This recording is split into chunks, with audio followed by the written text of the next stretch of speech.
عرب کی وہ سرزمین جو ریت کے سمندر سے ڈھکی ہوئی تھی، جہاں دن کے وقت سورج کی تپش جسم کو جلا دیتی اور رات کی سردی ہڈیوں تک اتر جاتی، وہی زمین اپنی خاک میں ایسے کردار چھپائے ہوئے تھی جو آنے والے زمانوں کے لیے عزت، سخاوت اور انسانیت کی روشن مثال بنے۔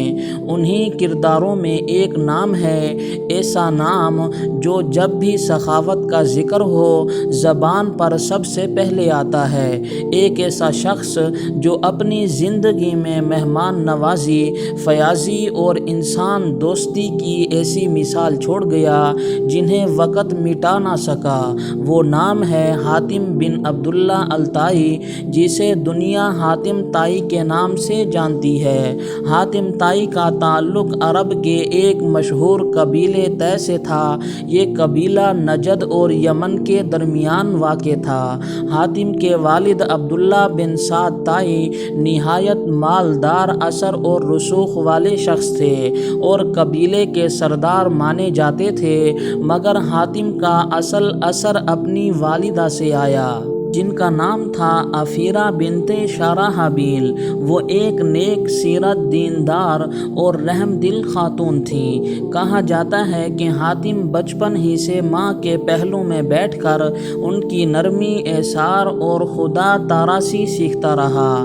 یہی وہ ابتدائی ماحول تھا جس نے اس کے دل میں دوسروں کے لیے محبت، احساس اور قربانی کا جذبہ بیدار کیا۔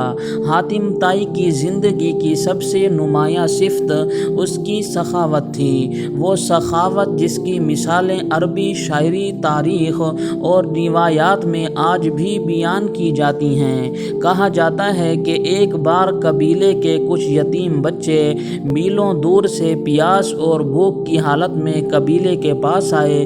قبیلے کے بڑوں نے انہیں دھتکار دیا، کہا کہ ہمارے پاس پہلے ہی مہمانوں کی بھیڑ ہے، یہ اور کہاں سے آ گئے۔ حاتم جو اس وقت ایک کم عمر لڑکا تھا، یہ سب دیکھ کر خاموشی سے آگے بڑھا، ان بچوں کو اپنے خیمے میں لے گیا، انہیں پانی پلایا، اپنی روٹی دی اور اپنی نئی چادر ان پر ڈال دی۔ جب اس کے والد کو معلوم ہوا تو وہ ناراض ہوئے اور پوچھا، کیا تم نے اپنی ماں کی قیمتی چادر ان بچوں کو دے دی؟ تو حاتم نے جواب دیا، ابا جان، اگر چادر صرف ہمارے جسم کو ڈھانپنے کے لیے ہو اور کوئی دوسرا ننگا ہو تو بہتر یہی ہے کہ وہ اسے اوڑھے جو اس کا زیادہ حقدار ہے۔ یہ جملہ سن کر اس کے والد خاموش ہو گئے اور اس کی ماں نے اسے دعائیں دیں۔ حاتم طائی جب جوان ہوا تو اس کی سخاوت ایک خیمے تک محدود نہ رہی۔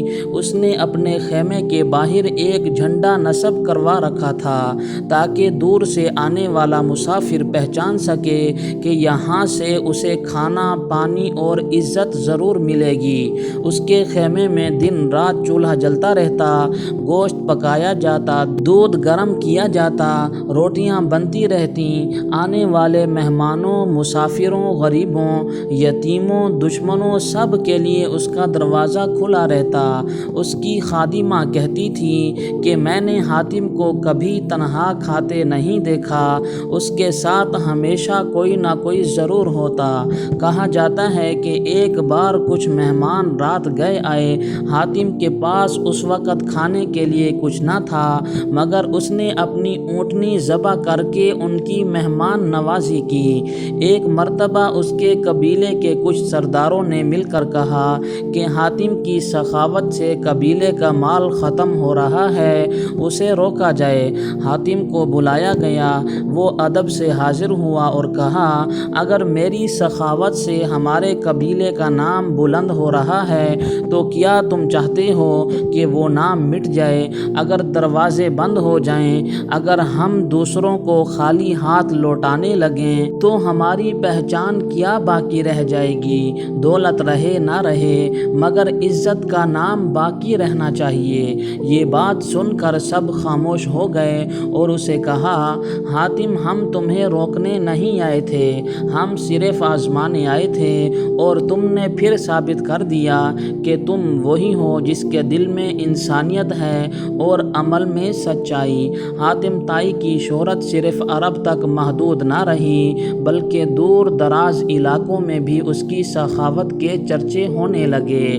یمن سے عراق، شام سے حجاز تک لوگ اسے سخی، مہمان نواز اور بہادر انسان کے طور پر جانتے، یہاں تک کہ جب اسلام کا نور چمکا تو پیغمبر اسلام حضرت محمد صلی اللہ علیہ وسلم کے صحابہ بھی اس کے قصے سنتے اور داد دیتے۔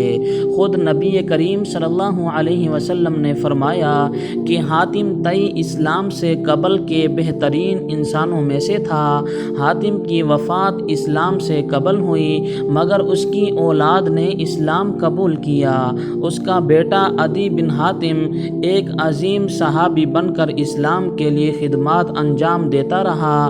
عدی رضی اللہ تعالی عنہ جب مدینہ آئے اور نبی کریم صلی اللہ علیہ وسلم کے سامنے پیش ہوئے تو آپ صلی اللہ علیہ وسلم نے فرمایا، اے عدی، تمہارے والد میں اسلام کی خوبیاں تھیں، اگر وہ اسلام پاتے تو بہترین مسلمان ہوتے۔